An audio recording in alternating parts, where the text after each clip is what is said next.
A poor rancher's small act of kindness brought 1,000 Apaches to his ranch at dawn. Elias Warren had spent most of his life believing the world was a place where a man survived by keeping his head down and his heart guarded. But everything changed the day he found the wounded Apache boy near the dry creek bed behind his small ranch. Elias was a poor rancher, barely holding on to the few cattle he had left, yet something inside him refused to leave. The child lying there with an arrow through his shoulder. The boy's breathing was strained, his face covered with dust, but his eyes still held the fire of someone fighting to live.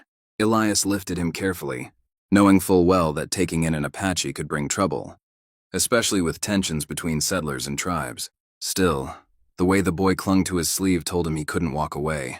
He carried the boy into his cabin, laid him on his own bed, and spent hours tending to the wound, cleaning it with what little medicine he had. The child didn't speak at first, only flinching whenever Elias touched the arrow wound. But eventually he whispered his name, Coda. Elias nodded gently and assured him he would survive if he stayed. Still entrusted him, Coda's fear softened into exhaustion, and he slept while Elias kept watch through the night, unsure whether dawn would bring peace or danger. The next morning, Elias woke to the sound of a soft rustling and found Coda sitting up, trying to reach for water. Elias steadied him, helped him drink, and then prepared a simple meal. The boy watched every movement with cautious curiosity. When Elias handed him the bowl, Coda hesitated, then accepted it with a quiet nod. For the first time, Elias saw gratitude in the child's eyes, something that warmed him far more than any reward ever could. As the hours passed, Coda slowly relaxed, and by evening he told Elias fragments of what had happened. His hunting party had been ambushed by a group of renegade outlaws who preyed on both settlers and tribes. Coda had escaped, but hadn't made it far before collapsing from blood loss. Elias listened carefully, knowing that if the outlaws were still nearby, no one, Apache or settler, was safe. He tied his horse, double-checked the cabin's lock, and stayed alert. Coda slept again, his breathing deeper, his body beginning to heal. 3 days later, the world around the ranch changed forever. Elias stepped outside to fetch water when the ground beneath him trembled faintly. He straightened, confused. Then he saw them, shadows first, then shapes moving across the horizon. Hundreds of Apache riders, their silhouettes stretching across the plains in a long line. Elias felt his breath catch. He had heard stories his whole life about Apache warriors, fearless, loyal, unstoppable when protecting their own. But seeing them in such numbers, riding together with purpose, made his pulse pound. They approached silently, one row after another, surrounding the ranch until the land seemed to shift under their presence. Elias didn't reach for his gun. He knew that would be a fatal mistake. Instead, he stepped forward, palms open, hoping the simple truth of his actions would speak for him. The riders parted, and an older warrior with heavy braids and a stern expression dismounted. His eyes were sharp and carried the authority of a leader, Coda's father. Before Elias could speak, the door behind him creaked open, and Coda limped out, leaning on the frame for support. The boy said a single phrase in Apache, voice trembling but confident. The leader turned toward Elias slowly, and the weight of that gaze made Elias feel as if every action of his life was being measured. After a long pause, Coda's father bowed his head once, a gesture so unexpected Elias nearly staggered. The warriors eased their grips on their weapons, and the tension dissolved into a calm that felt unreal. Coda returned to his father's horse with help from 2 warriors. But before leaving, the Apache leader stepped toward Elias, removed a beaded necklace from around his neck, and placed it gently into the rancher's palm. Elias didn't understand its meaning, but he sensed the gesture carried deep significance. The riders then turned as one and rode away into the distance, their movement as silent as when they arrived. Elias exhaled shakily, unaware that this moment was only the beginning of something much larger. That night, Elias sat by his small fire, staring at the necklace and replaying the day in his mind. He wondered whether he would ever see Coda again. When he finally drifted to sleep, he imagined the boy returning safely to his people. But neither Elias nor the nearby townsfolk could have predicted what was coming, because while Elias believed the Apache had left simply out of gratitude, Coda's father had left with a vow. And that vow would bring an entire Apache nation back to the rancher's humble land in a way no man in the territory had ever seen. Elias woke 3 days later to a sound that made his heart lurch, the distant thunder of hooves, stronger and heavier than before. A sound so vast it consumed the morning silence. He rushed outside, expecting perhaps a scouting party or maybe an unrelated group of riders, But what he saw froze him where he stood, stretching across the plains from one horizon to the other. Riders emerged in numbers so overwhelming Elias couldn't begin to count them. It wasn't a small band, nor even a large hunting group. It was an entire force, warriors, chiefs, elders, and young riders.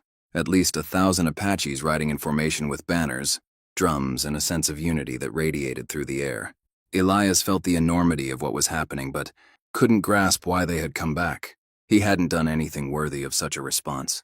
The closest riders halted 10 yards from his porch, and the ground seemed to vibrate beneath their horses. Then they parted, forming a path down the center. Koda's father appeared again, this time wearing ceremonial attire adorned with feathers, bone carvings, and symbols. Elias did not understand but instinctively respected. Koda rode beside him, sitting tall, his wound fully bandaged but healing well. The boy lifted his hand toward Elias, his face bright with recognition.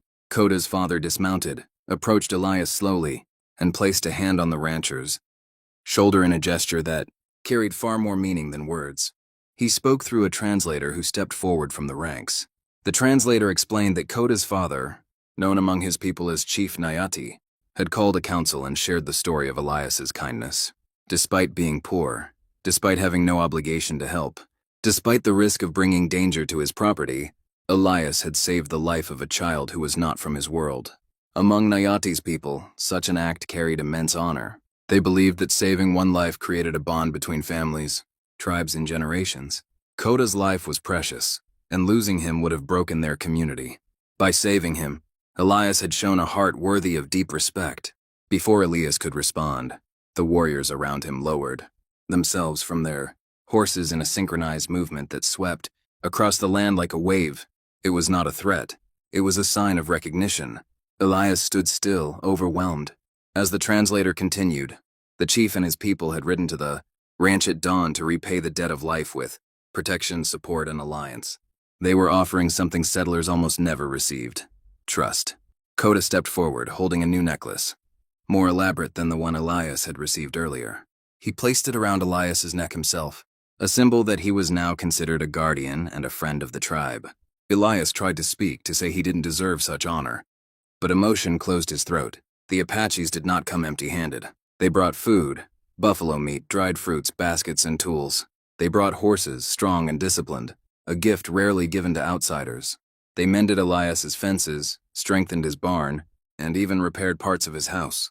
Children followed Koda around the ranch, laughing as he proudly showed them the place where he had healed. Women prepared meals and stacked firewood neatly by the cabin. Warriors kept watch on the perimeter, ensuring outlaws or hostile groups would stay far from the ranch. Elias walked among them in disbelief, realizing that the loneliness he had carried for years was dissolving into a feeling he had almost forgotten: belonging. As the day went on, Koda stayed at Elias's side, talking to him through gestures, smiles, and a few English words he had learned. Elias realized the boy had a curious mind and an honest nature. When Koda showed him how to read tracks on the ground, Elias listened carefully, impressed by the child's sharp instincts. When Koda's father observed them, there was a softness in his eyes that made Elias understand how rare this bond truly was. The translator told Elias later that Chief Nayati had lost family members in the past because settlers had refused to help, and for him to witness the opposite had restored something within him. That evening, when the sun slipped behind the distant ridges, Chief Nayati gathered his people for a quiet ceremony. Elias was invited to stand beside him. A circle formed and drums began to echo across the plains. The ceremony wasn't loud or aggressive. It was reverent, filled with gratitude for Koda's survival and respect for the man who had saved him. Elias felt humbled beyond words.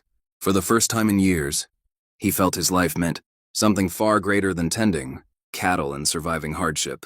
When the ceremony ended, Nayati told him through the translator, "A man's wealth is not counted by cattle or gold, but by the strength of his heart. Today you are not alone. You have 1,000 allies." The riders eventually prepared to leave, but not all at once. Groups departed gradually over the next 2 days, leaving behind signs of their presence: mended fences, carved symbols of protection near the ranch posts, and gifts meant to last.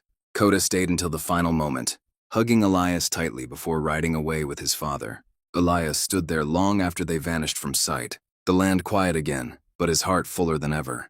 He had lived a poor rancher all his life, but his kindness had brought him something no riches could buy: respect, connection, and a bond strong enough to bring 1,000 Apaches to his home at dawn.